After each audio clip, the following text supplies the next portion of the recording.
بسم الله الرحمن الرحيم.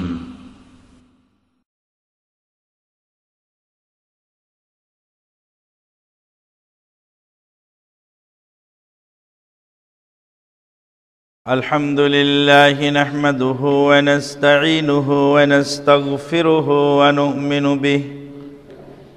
ونؤمن به ونتوكل عليه ونعوذ بالله من شرور أنفسنا ومن سيئات أعمالنا من يهده الله فلا مضل له ومن يضلل فلا هادي له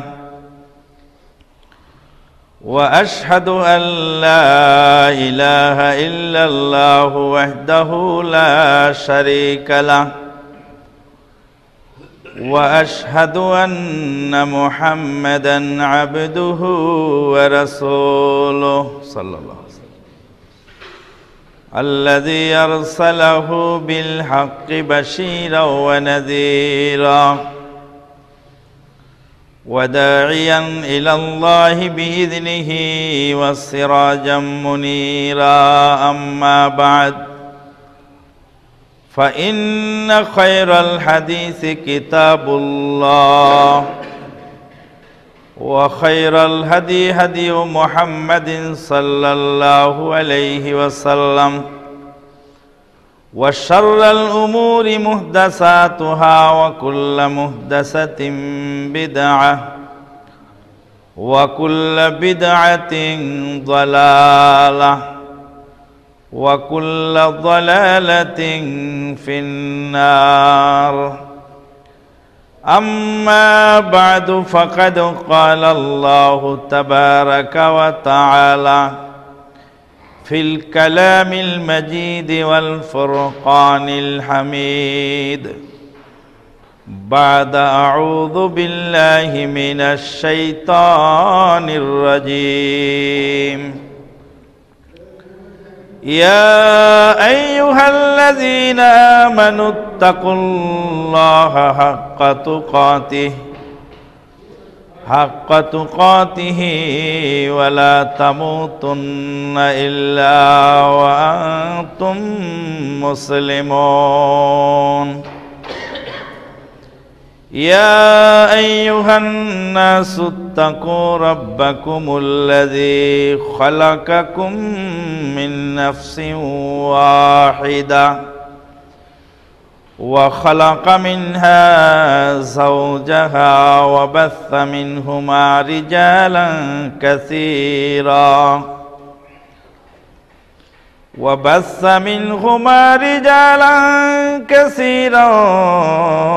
ونساء واتقوا الله الذي تساءلون به والأرحام إن الله كان عليكم رقيبا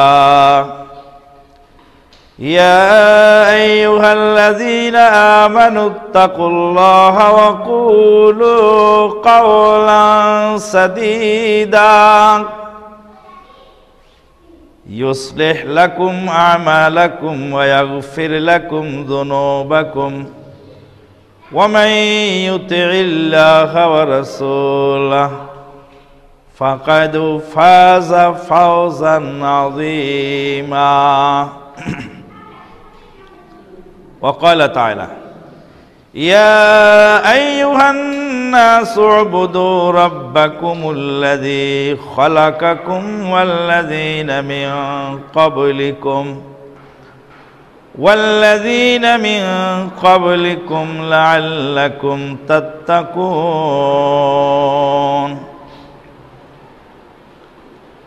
وقال النبي الأمين صلى الله عليه وسلم لا يؤمن أحدكم حتى أكون أحب إليه من والده وولده والناس أجمعين أو كما قال عليه الصلاة والسلام. আল্লাহ পাকের অশেষ মেহেরবানিতে সালাতুল জুমআ আদায়ের লক্ষ্যে মইনারটেক বাইতুশ শাফি জামে মসজিদে আমরা সমবেত হতে পেরেছি। যে আল্লাহ পাক পবিত্র এই জুমার দিনে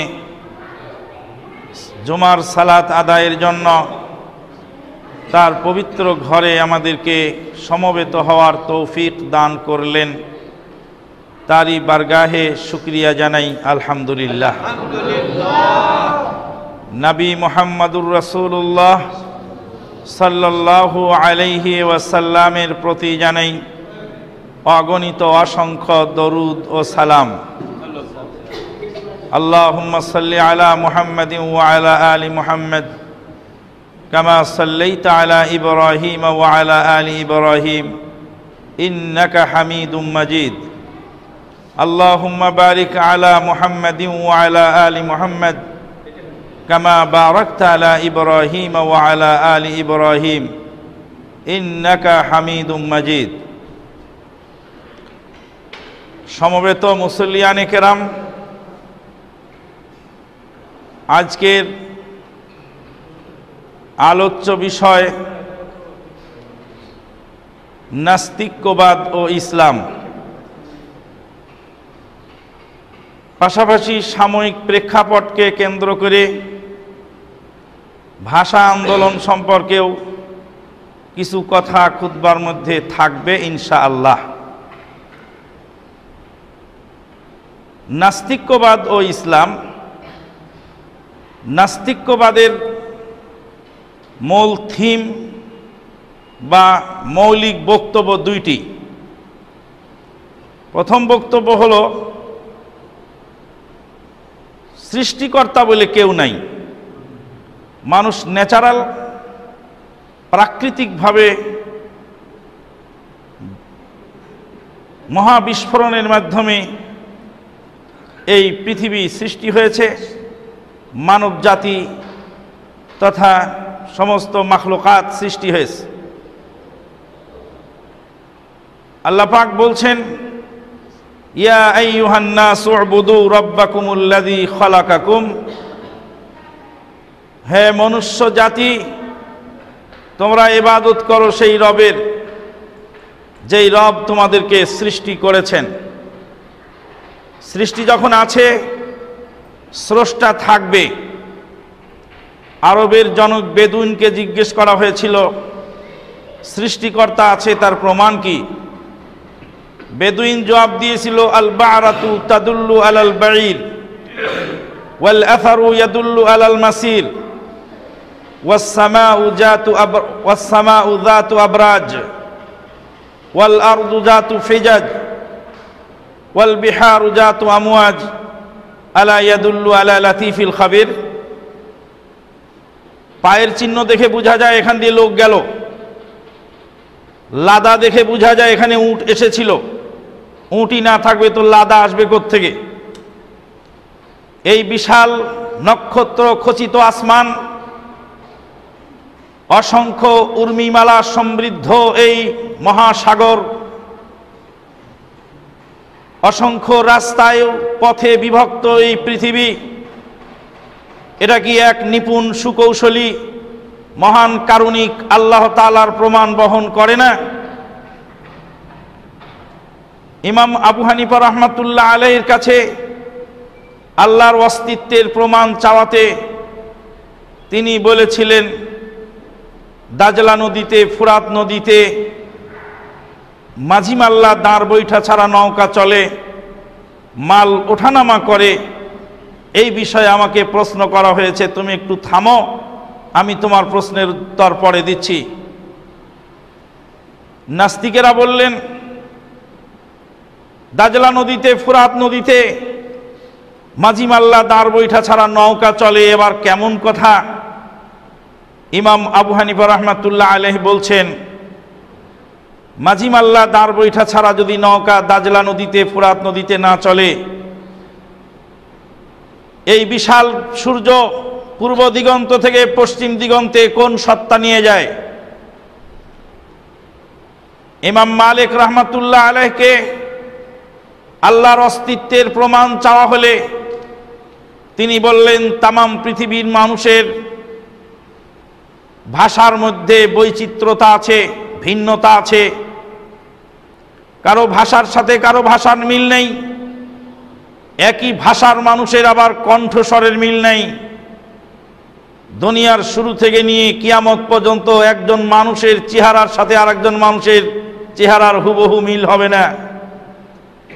চেহারায় যদি সাদৃশ্য হয়, এলেম কালাম বিদ্যা বুদ্ধি ঈমান ও আকীদায় মিল হয় না। দুনিয়ার শুরু থেকে নিয়ে শেষ পর্যন্ত একজন মানুষের সাথে আরেকজন মানুষের হুবহু মিল হয় না। যেই ডাইস দিয়ে একবার একটি মানুষ বানানো হয়েছে, সেই ডাইস দ্বিতীয়বার ব্যবহার করা হয়নি। এটা কি সুনিপুণ মহান কারণিক আল্লাহ পাকের প্রমাণ বহন করে না? ইমাম শাফি রহমাতুল্লাহ আলাইকে আল্লাহর অস্তিত্ব সম্পর্কে জিজ্ঞেস করা হলে তিনি উত্তর দিয়েছিলেন, তুত গাছের পাতা পলু পোকা খেলে সেখান থেকে রেশমি সুতা বের হয়, রেশমি কাপড় তৈরি হয়। একটি রেশমের পোকা জীবন দিয়ে মানুষের খেদমত করে রেশমের সুতা তৈরি করে যায়। কত লক্ষ লক্ষ গজ সুতা তৈরি করে একটি পোকা, জীবন বিসর্জন দিয়ে শেষ করে মানুষের উপকার করে যায়। দুধ গাছের পাতা যদি গরু ছাগলে খায় তাহলে লাদা বের হয়। একই গাছের পাতা মৌমাছি খেলে সেখান থেকে মধু বের হয়। একই ক্ষেতের এক কোনায় মরিচ লাগানো হয়েছে, আর এক কোনায় তেঁতুল লাগানো আছে, আর এক কোনায় আখ লাগানো আছে।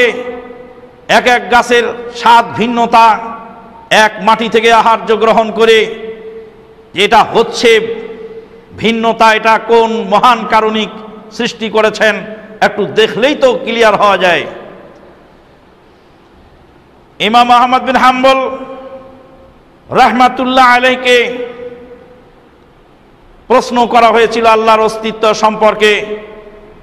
তিনি বলছিলেন, বিরাট সুরম্য অট্টালিকা, জ্বালানা নাই, দরজা নাই, ভেন্টিলেটর নাই, ছিদ্র নাই, ফাঁক ফোকর নাই। হঠাৎ করে অট্টালিকার এক সাইড ভেঙে গেল, ভিতর থেকে একটি ফুটফুটে বাচ্চা বেরিয়ে আসলো। বলো তো দেখি এটা কে করেছে? ইমাম আহমদ বিন হাম্বল রাহমাতুল্লাহ আলাইহি বলেন, প্রতিনিয়ত তোমাদের বাড়িতে মুরগির ডিম ফুটে বাচ্চা বের হয়। মুরগির ডিম এমন এক সুরম্য অট্টালিকা যার ছিদ্র নাই, ফাঁক ফোকর, ভেন্টিলেটর কিছু নাই। তারই এক অংশ ভেঙে গেল, ভিতর থেকে একটি ফুটফুটে বাচ্চা বেরিয়ে আসলো।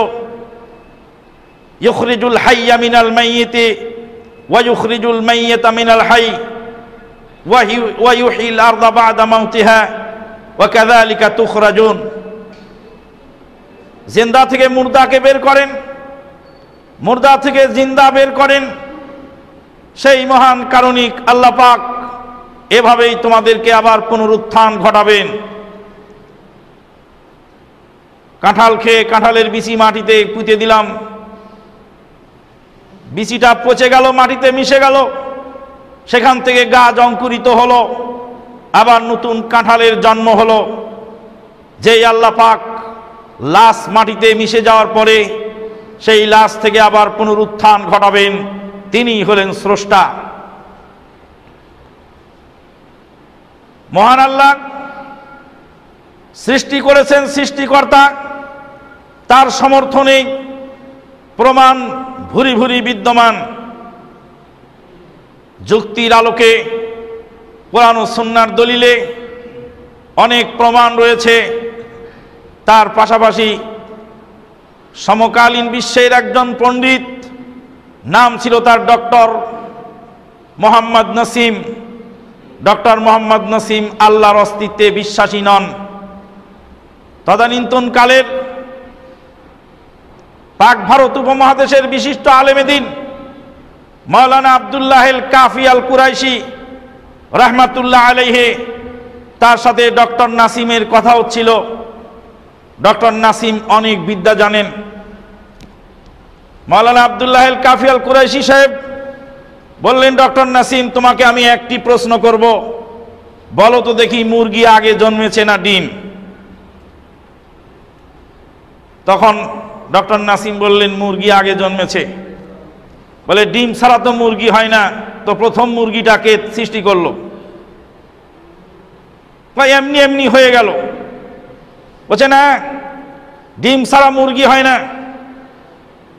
তোমরা যারা বস্তুবাদী, যারা বিশ্বাস করো না পরকালকে, যারা বিশ্বাস করো না আল্লাহর অস্তিত্বকে, যারা বিশ্বাস করো না অদৃশ্য বস্তুকে, তাদেরকে আবার জিজ্ঞেস করছি মুরগি ছাড়া তো ডিম হয় না, তো ডিমটা কোত্থেকে এলো? তো তাহলে প্রথমে ডিমই সৃষ্টি হয়েছিল। ডিম ছাড়া তো মুরগি হয় না, তো মুরগিটা কোত্থেকে এলো?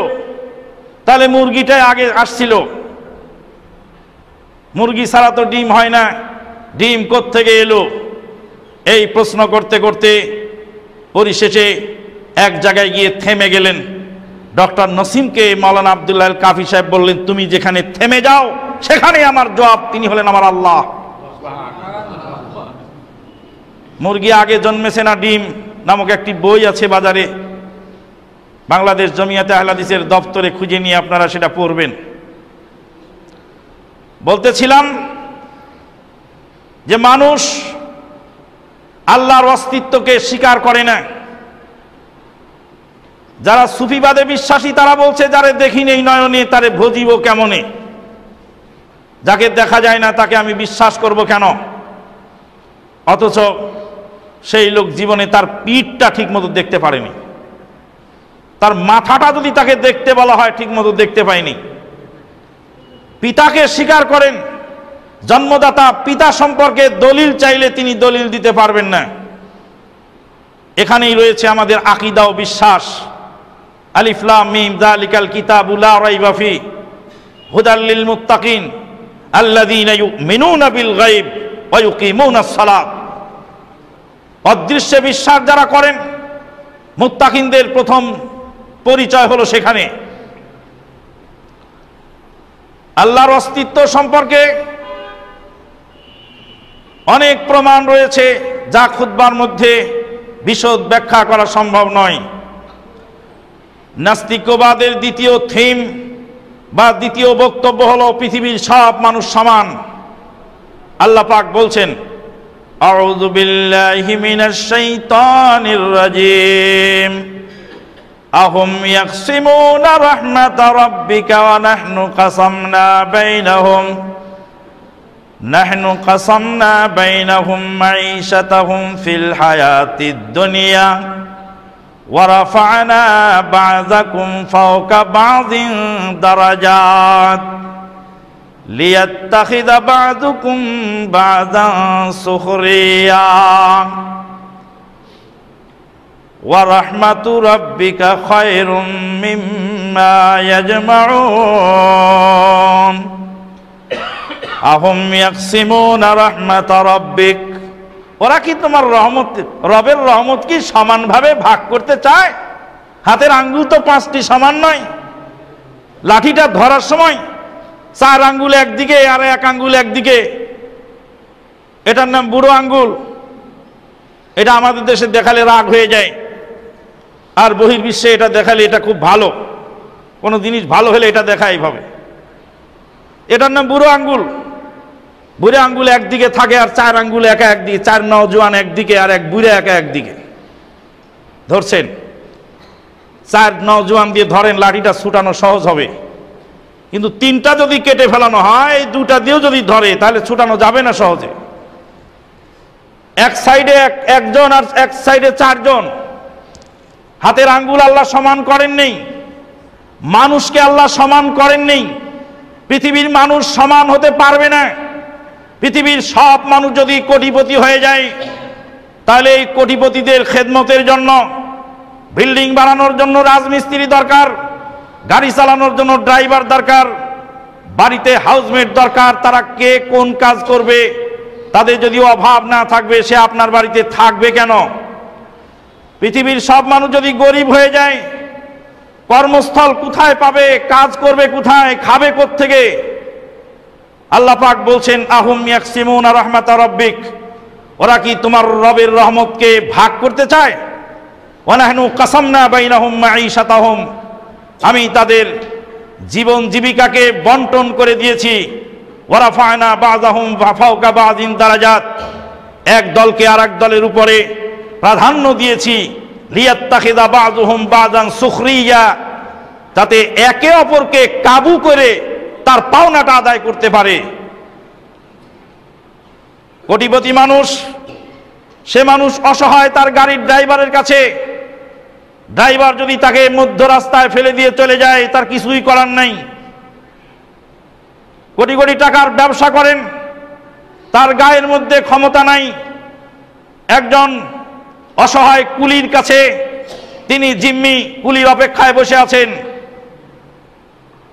বিরাট বড় পয়সাওয়ালা মানুষ, রাস্তার ঝাড়ুদারের কাছে জিম্মি। এমনকি সমাজের সবচেয়ে নিম্ন শ্রেণীর যারা পয়ঃনিষ্কাশনের কাজ করেন, তাদের কাছেও মানুষ জিম্মি হয়ে থাকে। তারা যদি এক সপ্তাহ কর্মবিরতি দেয়, তাহলে ভিআইপি শহরের ভিআইপিদের, ভদ্রলোকী এবং বড়লোকী সব সেখানে ধূলিসাৎ হয়ে যায়। সমাজের ছোট থেকে বড় শ্রেণীর লোক, সব শ্রেণীর লোক দরকার। যেই রাশিয়াতে এই সাম্যবাদ বা কমিউনিজম চালু হয়েছিল জারদেরকে তাড়িয়ে দিয়ে, সেই রাশিয়ার তদানীন্তনকালের প্রেসিডেন্ট মিস্টার মিখাইল গর্বাচেভের স্ত্রী রাইসা গর্বাচেভ যে কাপড় পরতেন, সেই সময়ের জরিপে দেখা গেছে সাধারণ রাশিয়ার শ্রমিকের 23 মাসের বেতন জমা করলে এক সেট কাপড়ের দাম হয়। সাম্য তো সেখানে ছিল না। রাশিয়ার সাধারণ জনগণ এবং পলিট ব্যুরোতে যারা ছিলেন, তাদের মর্যাদা অবশ্যই সমান ছিল না। মানুষ কশ্চিনকালেও সমান হয়ে পৃথিবীতে চলতে পারে না। আল্লাহ পাক তাই বলছেন ওয়া নাহনু কাসামনা বাইনাহুম মাঈশাতাহুম ওয়া রাফা'না বা'যাহুম ফাওকা বা'যিন দারাজাত, এক দলকে আরেক দলের উপরে প্রাধান্য দিয়েছি। লিয়াত্তাখিযা বা'যুহুম বা'যান সুখরিয়া, রিকশাওয়ালার বাড়িতে খাবার নাই, আপনাকে বহন করে টাকা নিয়ে রুটি কিনবে, তারপরে খাবে, আর আপনি পায়ে চলার ক্ষমতা আপনার নাই। রিকশার অপেক্ষায় অপেক্ষমান, রিকশা আসবে, আপনি চড়বেন। রিকশাওয়ালার কাছে আপনি জিম্মি, আর রিকশাওয়ালা আপনার কাছে জিম্মি। আপনার টাকাটা নিবে, তারপরে ওর সকালের নাস্তাটা হবে। আল্লাহর কসম, মাঘ মাসের কনকনে শীতের মধ্যে যদি ওই রিকশাওয়ালার পেটে ক্ষুধা না থাকতো, তাহলে ফজরের পরে সে রাস্তায় দাঁড়াতো না, আর আপনার গিয়ে প্রথম ট্রেনটা ধরাও সম্ভব ছিল না। আল্লাহ পাক ওর পেটের ভিতরে ক্ষুধা দিয়েছেন, ক্ষুধার তাড়নায় সে রাস্তায় রিকশা নিয়ে বেরিয়েছে। আর আপনার তড়িৎ গতিতে ট্রেন ধরা দরকার, তাই আপনি পায়ে হেঁটে না গিয়ে রিকশাওয়ালা যা ভাড়া চাচ্ছে তাই দিয়ে আপনি সেখানে জিম্মি হয়ে, কাবু হয়ে তাকে পয়সা দিচ্ছেন, তার রুজির ব্যবস্থা হচ্ছে, আর আপনার ট্রেন ধরার ব্যবস্থা হচ্ছে। আল্লাহ পাক বলছেন লিয়াত্তাখিযা বা'যুহুম বা'যান সুখরিয়া ওয়া রাহমাতু রাব্বিকা খায়রুম মিম্মা ইয়াজমাউন। ইসলাম তামাম পৃথিবীর মানুষকে মর্যাদায় সমান করেছেন। আল্লাহর নবী বলেন আন্নাসু সাওয়াসিয়াতুন কাসনালিল মুশত, লা ফাদলা লি আরাবিয়্যিন আলাল আজামি ওয়ালাল আজামি আলাল আরাবি ইল্লা বিতাকওয়াল্লাহ। তামাম পৃথিবীর মানুষ চিরুনির দাঁতের মতো সমান। আন্নাসু সাওয়াসিয়াতুন কাসনালিল মুশত, চিরুনির দাঁতের মতো মানুষ সমান। লা ফাদলা লি আরাবিয়্যিন ওয়ালাল আজামি আলাল আরাবি ইল্লা বিতাকওয়াল্লাহ। আল্লাহর ভয় ছাড়া মানুষের মধ্যে বৈষম্য নাই। বেলাল বিন রাবাহ রাদিয়াল্লাহু তাআলা আনহু আফ্রিকা থেকে এসেছিলেন, কুরাইশি আবু বকর সিদ্দিকের পাশে বসে সালাত আদায় করেছিলেন, কাবা ঘরের উপরে দাঁড়িয়ে আজান দিয়েছিলেন। ইটালি থেকে সোহাইব রুমি এসেছিলেন, মক্কার আভিজাত্যকে ভেদ করে সেখানে জড়ো হয়েছিলেন। কুল কায়নাতের মুসলিম মিল্লাত 40 লাখ মানুষ কাবা চত্বরে জমা হচ্ছেন প্রতি বছর। 40 লাখ মানুষ জমা হচ্ছেন মিনা মুজদালিফায়। হাজি গাজী, মৌলানা, মুন্সি, মুফতি, টুপিওয়ালা, দাড়িওয়ালা, শিক্ষিত অশিক্ষিত, ইতর ভদ্র, ছোট বড়, আরবি, আদমি, ইরানি, তুরানি, জাপানি, জার্মান, ইংল্যান্ডি, হোল্যান্ডি, পোল্যান্ডি, নাইজেরিয়া, আলজেরি, ইন্দোনেশি, মালয়েশি, ছোট বড়, লম্বা খাটো, শিক্ষিত অশিক্ষিত, সর্বশ্রেণীর মানুষ একাকার হয়ে লাব্বাইক আল্লাহুম্মা লাব্বাইক বলছে। পোশাক তাদের এক, বক্তব্য তাদের এক, কথা তাদের এক, কোনো পার্থক্য সেখানে নেই। ডাক্তারের সাথে মাস্টারের পার্থক্য করার কোনো ব্যবস্থা নেই। এটার নাম ইসলাম। 40 লাখ মানুষ জমা হয়েছে কাবা ঘরে। 40 লাখ মানুষ কথা বলছেন। কথার আওয়াজে মক্কা শহর গুঞ্জরণ হয়ে গেছে। মক্কার ইমাম সাহেব আসলেন, জায়নামাজে দাঁড়ালেন। 40 লাখ মানুষের ইমাম, ইস্তাউ ইতাদুলু সাওউ সুফুফাকুম ফাইন্না তাসবিয়াতাস সুফুফি মিন তামামিস সালাহ ওয়া হাদু বাইনাল মানাকিব ওয়াল আকদাম সুদ্দুল ফুরাজ। মাঝখানের ফাঁকা বন্ধ করো, সোজা হয়ে দাঁড়িয়ে যাও, কাতার সোজা করে নাও, ছোট বড় মিশে দাঁড়াও, ভেদাভেদ ভুলে যাও, একাকার হয়ে যাও, সোজা হয়ে দাঁড়াও। আল্লাহু আকবার। আল্লাহু আকবার বলার সঙ্গে সঙ্গে 40 লাখ মানুষের জবান বন্ধ হয়ে গেল। 40 লাখ মানুষের কথা বন্ধ হয়ে গেল। কারো কথা বলার অনুমতি নাই। এক কমান্ডে 40 লাখ মানুষকে ঠান্ডা করতে পারে যে ইসলাম, তারই নাম ইসলাম। 40 লাখ মানুষ ঠান্ডা হয়ে গেল, কেউ কথা বলতে পারে না। জাতিসংঘের মহাসচিব যদি 40 লাখ মানুষকে বলে তোমরা থামো, বড় দেশের বড় মোড়ল যদি বলে তোমরা থামো, শুনবে না। ইমাম সাহেব শুধু বলেন আল্লাহু আকবার, 40 লাখ মানুষ নীরব হয়ে গেল। ইমাম সাহেব সেজদা দিয়েছেন, পিছনে মুক্তাদি, মুক্তাদির কাতারের মধ্যে রয়েছে বিশ্বের 140 রাষ্ট্রের রাজা বাদশাহ, top to bottom, lower chamber থেকে নিয়ে আপার চেম্বার, ছোট বড় বিভিন্ন সেক্টরের লোক, ইন্টেলিজেন্ট ব্রাঞ্চের লোক, ডিফেন্সের লোক, মন্ত্রী শান্তি রয়েছে। খোদ আরব দেশের রাজা পিছনে সেজদা দিয়েছেন। সামনে যিনি ইমামতি করছেন তিনি প্রজা, পিছনে যিনি সেজদা দিয়েছেন তিনি হলেন রাজা। প্রজা বলছেন আল্লাহু আকবার, রাজা পরে মাথা তুলছেন। প্রজা আল্লাহু আকবার না বললে রাজা মাথা তুলতে পারে না। এরই নাম সালাত, এরই নাম ইবাদত, এরই নাম ইসলাম, এরই নাম সাম্য। রাজাকে প্রজা বানায় আর প্রজাকে রাজা বানায়। দেশের প্রজা ইমামতি করছেন, রাজা পিছনে মুক্তাদি হয়েছেন। আল্লাহু আকবার না বললে পিছনের রাজার মাথা তোলার ক্ষমতা নেই। এরই নাম ইসলাম। আল্লাহ পাক বলছেন আহুম ইয়াকসিমুনা রাহমাতা রাব্বিক ওয়া নাহনু কাসামনা বাইনাহুম মাঈশাতাহুম ফিল হায়াতিদ দুনিয়া ওয়া রাফা'না বা'দাহুম ফাওকা বা'দিন দারাজাত লিয়াত্তাখিযা বা'দুহুম বা'দান সুখরিয়া ওয়া রাহমাতু রাব্বিকা খায়রুম মিম্মা ইয়াজমাউন। কুল কায়নাতের মুসলিম মিল্লাতের বিরুদ্ধে এই নাস্তিক্যবাদের চলছে, ইসলামের বিরুদ্ধে ক্রুসেড নীরবে তারা ঘোষণা করেছে। কেন করেছে? নাস্তিকবাদ কেন সৃষ্টি হলো? কার্ল মার্কস কেন আল্লাহদ্রোহিতা শুরু করলো?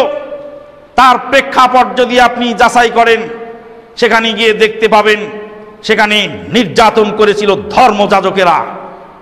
ধর্মযাজকের নির্যাতনে নিষ্পেষিত হয়ে ধর্মের বিরুদ্ধে কার্ল মার্কস কথা বলেছিল। প্রত্যেক মাস্তানকে জবানবন্দি নিয়ে জিজ্ঞেস করবেন তুমি মাস্তান হয়েছ কেন, মানুষ খুন করো কেন?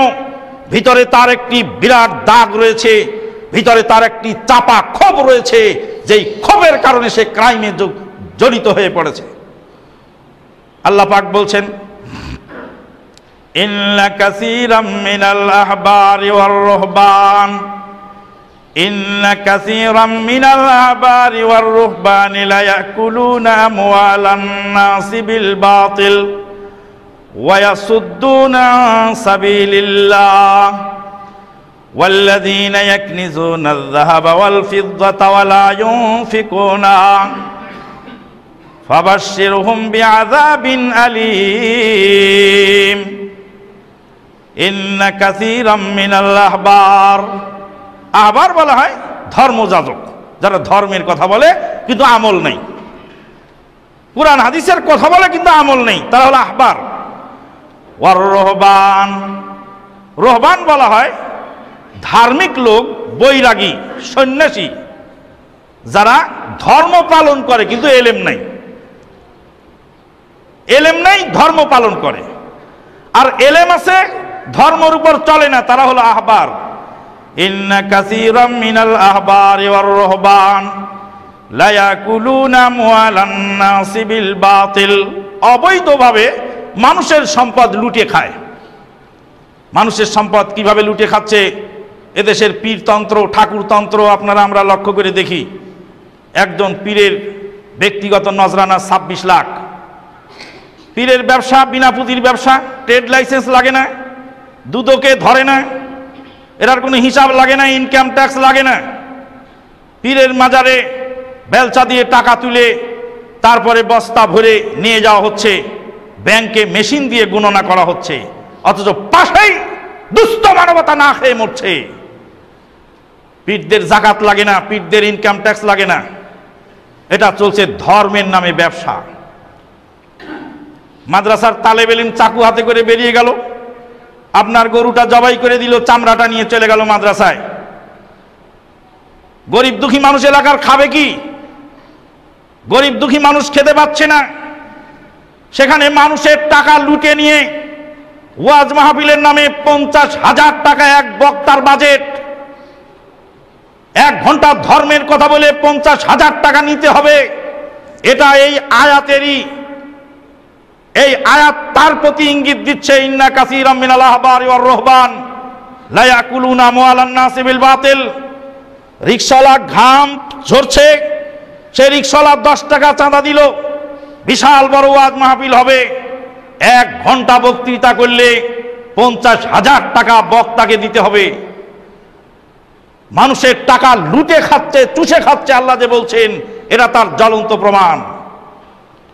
গরিব দুঃখী মানুষ খেতে পায় না যে দেশে, সে দেশে এগুলি চলছে। কাসীরাম মিনাল আহবারি ওয়ার রহবান লা ইয়াকুলুনা আমওয়ালান নাসি বিল বাতিল। অবৈধভাবে মানুষের অর্থ সম্পদ লুটে খাচ্ছে। ওয়া ইয়াসুদ্দুনা আন সাবিলিল্লাহ, আর আল্লাহর রাস্তা থেকে মানুষকে ফিরিয়ে আনে, আল্লাহর রাস্তা থেকে মানুষকে ফিরিয়ে আনছে। আল্লাহর ইসলাম বলেছে ছোট বড়র ভেদাভেদ নাই, আল্লাহর ঘর মসজিদে এসে সবাই সমান হয়ে দাঁড়াবে। কিন্তু মোল্লার ইসলাম বলেছে আধ হাত ফাঁকা হয়ে দাঁড়াও, একজন মুরব্বীর পায়ের সাথে পা লাগালে বেয়াদবি হয়ে যায়।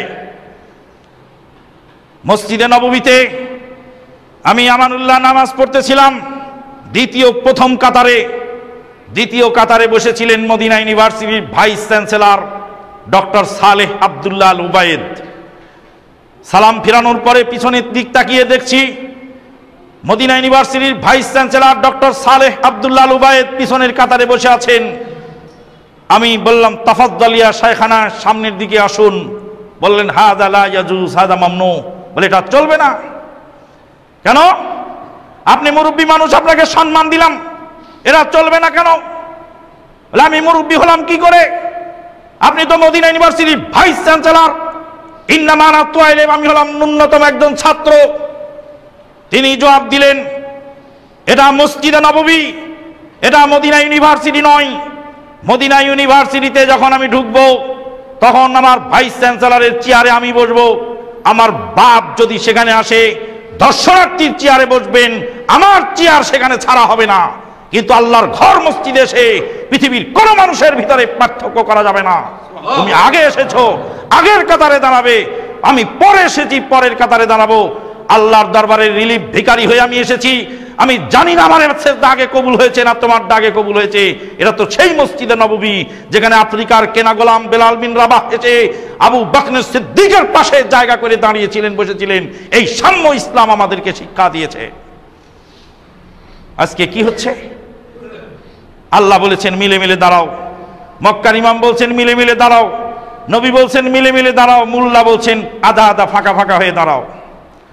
আমার স্ত্রী অপরাধ করেছে, আমি মার দিলাম স্ত্রীকে, বেধড়ক মারপিট করার পরে স্ত্রীকে একসাথে 3 তালাক দিয়ে দিলাম।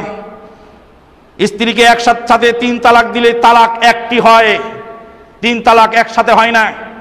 ইসলাম সিনিমিনি খেলার ধর্মের নাম নয়। আমার একটি সংসার মুখের ফুৎকারে মুহূর্তের মধ্যে ভেঙে যাবে। ইসলাম এ ধরনের অমানবিক ধর্ম নয়। আমার স্ত্রীকে তালাক দিতে হলে ঠান্ডা মাথায় 3 মাস ধরে তালাক দিতে হবে, 3 মাস অপেক্ষা করতে হবে, তারপরে বিচ্ছেদ হবে। একসঙ্গে এক নিঃশ্বাসে 3 তালাক বললাম, স্ত্রীকে বেধড়ক মারপিট করলাম, জুলুম করলাম, 3 তালাক একসাথে দিলাম। ইসলামী শরীয়তের দৃষ্টিতে আল্লাহর আইনে তালাক হয়নি, কিন্তু মোল্লার আইনে হয়ে গেছে। এবার মোল্লা বললেন আরেকজনের কাছে তুমি 3 দিনের জন্য বিবাহ দাও। তাই তো নওগাঁর জনৈক ম্যাজিস্ট্রেটের স্ত্রীকে যখন বলা হলো, তখন ম্যাজিস্ট্রেটের স্ত্রী জবাব দিচ্ছে, তুমি আমাকে নির্যাতন করেছো, তালাক দিয়েছো আমাকে, আমাকে তুমি তালাক দিয়েছো, তা আমি আমার আরেকজনের বাড়িতে জেল খাটতে যাবো কেন? তোমাকে যদি বিবাহ যদি আরেকজনের সাথে দিতে হয়, তা আমার স্বামীকে দিতে হবে, আমাকে কেন দিতে হবে? আমি কেন 3 দিনের জন্য জেল খাটতে যাব?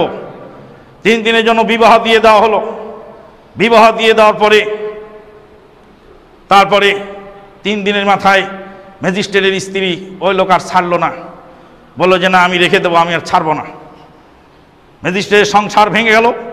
ম্যাজিস্ট্রেট পাগল হয়ে রাস্তায় ঘুরে বেড়ায় আর বলে, এই হিল্লার ফতোয়া যে মৌলবী দিবে তাকে 18 বছর সশ্রম কারাদণ্ড আমি দেব।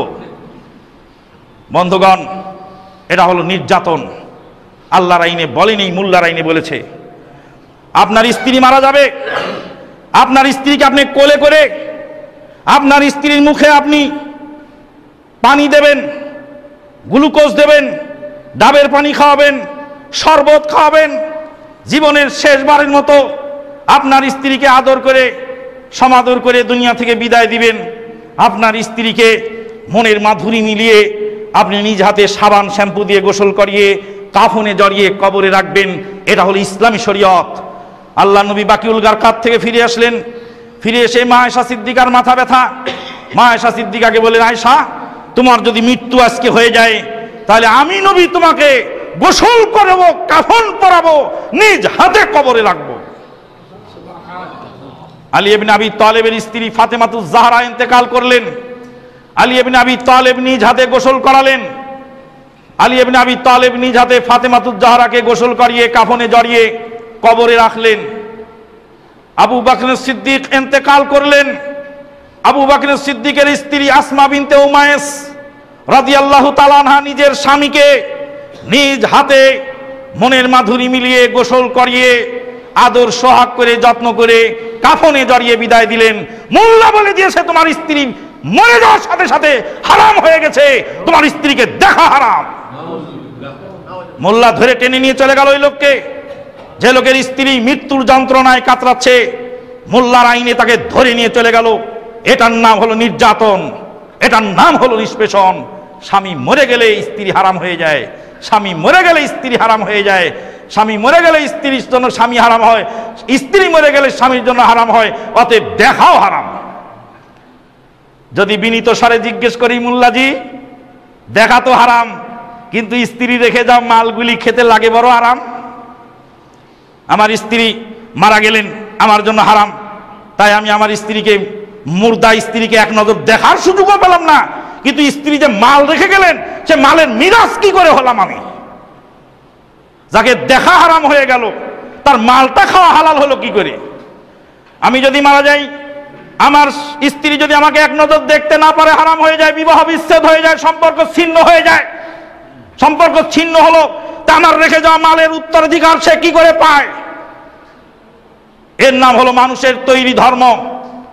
ইন্না কাসীরাম মিনাল আহবারি ওয়ার রুহবান লা ইয়াকুলুনা আমওয়ালান নাসি বিল বাতিল ওয়া ইয়াসুদ্দুনা আন সাবিলিল্লাহ। মানুষের তৈরি ধর্ম এভাবেই হয়ে থাকে। তাই তো সনাতন ধর্মের জনক পণ্ডিত এসেছিলেন আমার সাথে বাহাস করার জন্য। সনাতন ধর্মের পণ্ডিত এসে আমাকে সনাতন ধর্মের পক্ষে বলবেন, আর আমি ইসলাম ধর্মের পক্ষে বলবো। আমি বললাম, জিজ্ঞেস করলাম, ভাইজান একটা প্রশ্নের উত্তর দেন। আপনার সনাতন ধর্মে গরুর গোশত খাওয়া হারাম। গরুর গোশত খাওয়া সনাতন ধর্মে হারাম, বিলকুল হারাম। গরুর গোশত সনাতন ধর্মে খাওয়া যাবে না, গরু হলো তার দেবতা। বললাম যে আপনারা গোশতের দোকানে গিয়ে খোঁজেন কোনটা গরুর গোশত আর কোনটা খাসির গোশত, কিন্তু জুতার দোকানে গিয়ে কি জিজ্ঞেস করেছেন কোনোদিন যে কোনটা খাসির চামড়া আর কোনটা গরুর চামড়া? যেই দেবতার গোশত খাওয়া হারাম, সেই দেবতার চামড়া দিয়ে জুতা বানিয়ে রাস্তায় চলে বেড়ান, তখন হারাম হয় না? দেবতার চামড়া দিয়ে জুতা বানিয়ে রাস্তায় হেঁটে বেড়ালে দেবতার অবমাননা হয় না? মানুষের তৈরি ধর্ম। জামালপুরের গৌর গোবিন্দ যখন ইসলাম গ্রহণ করলো, নাম হলো তার নুরুল ইসলাম। নুরুল ইসলামকে জিজ্ঞেস করা হলো, নুরুল তুমি ইসলাম কেন গ্রহণ করলে, কি দেখে? নুরুল তখন বলেছিল আমার মা দুঃখিনীকে পুরাতে গিয়েছিলাম, অন্ত্যেষ্টি ক্রিয়া। মাকে যখন পুরাতে গেলাম শ্মশান ঘাটিতে, মা আমার জীবনে বেপরদা হননি। সেই মা শ্মশান ঘাটিতে মাকে পুরাতে নিয়ে গেলাম, ঠাকুরদেব এসে বললেন, গৌর গোবিন্দ তোর মাকে মুখাগ্নি করতে হবে, বড় ছেলে সর্বোত্তম মায়ের মুখে আগুন দিবে। আমি বললাম, নমস্কার দেবতা, আমি এ কাজ করতে পারবো না। আমার মা এই মুখ দিয়ে আমাকে বহুদিন চুমু খেয়েছেন, আমি সেই মায়ের মুখে আগুন দিয়ে আমি মাকে জ্বালাতে পারবো না, এটা আমার দ্বারা সম্ভব নয়। ওই কি বলছিস তুই? তোকে ধর্মচ্যুত করা হবে, এখন মায়ের মুখে আগুন দে। ভালো যদি 4টা মায়ের মুখে আগুন দে, সনাতন ধর্ম থেকে তোকে বহিষ্কার করা হবে। নুরুল ইসলাম তখন গৌর গোবিন্দ, সে বলছে আমি পেট্রোলের বোতল মায়ের মুখে ঢেলে ম্যাচ ধরায় দিলাম, মুহূর্তের মধ্যে মা ঝলসে গেল। মায়ের পরনের বস্ত্র পুড়ে মা উলঙ্গ হয়ে গেল।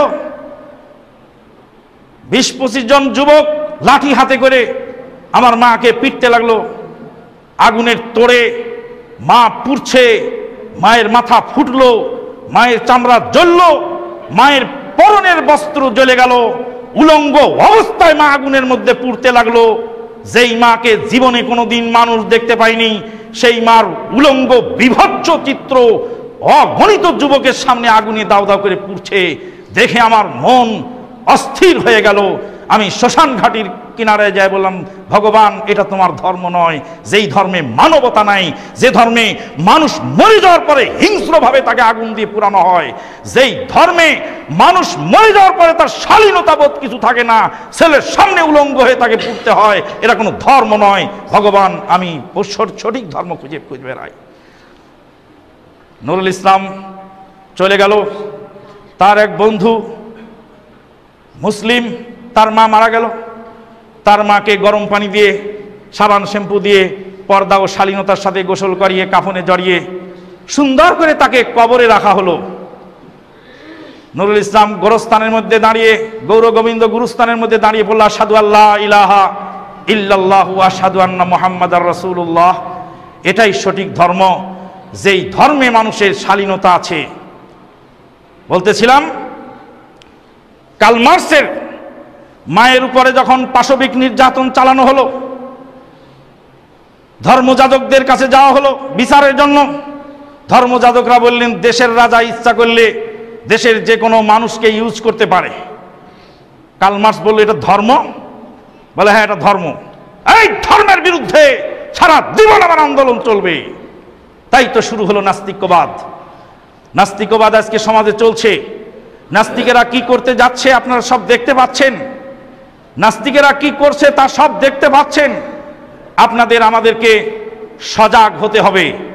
আল্লাহ পাক আমাদেরকে কবুল করুন, আল্লাহুম্মা আমিন। আকুলু কওলি হাযা আস্তাগফিরুল্লাহ লি ওয়া লাকুম ওয়া লিসাইরিল মুসলিমিন ফাস্তাগফিরুহু মিন কুল্লি যামবিন ওয়া আতুবু ইলাইহি ইন্নাহু হুয়াল গাফুরুর রহিম।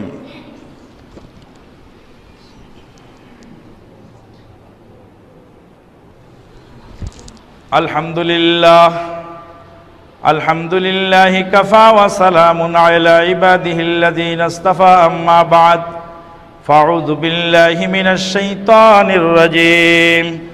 ইন্নাল্লাহা ওয়া মালাইকাতাহু ইউসাল্লুনা আলান নবী, ইয়া আইয়ুহাল্লাযীনা আমানু সাল্লু আলাইহি ওয়া সাল্লিমু তাসলিমা।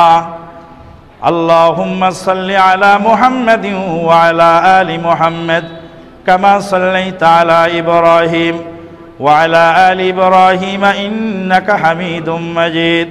اللهم بارك على محمد وعلى آل محمد كما باركت على إبراهيم وعلى آل إبراهيم إنك حميد مجيد وصل على سائر الأنبياء والمرسلين وعلى الملائكة المقربين وعلى عباد الله الصالحين خصوصا على الخلفاء الراشدين المهديين وعلى جميع الصحابة والأنصار والمهاجرين وعلى التابعين الجاهدين الراشدين برحمتك يا أرحم الراحمين اللهم انصر من نصر دين محمد صلى الله عليه وسلم وجعلنا منهم واخذل من خذل دين محمد صلى الله عليه وسلم ولا تجعلنا منهم عباد الله رحمكم الله إن الله يأمر بالعدل والإحسان وإيتاء ذي القربى وينهى عن الفحشاء والمنكر والبغي يعظكم لعلكم تذكرون اذكروا الله يذكركم وادعوه يستجب لكم ولذكر الله تعالى له عز وجل وتم وعظم أكبر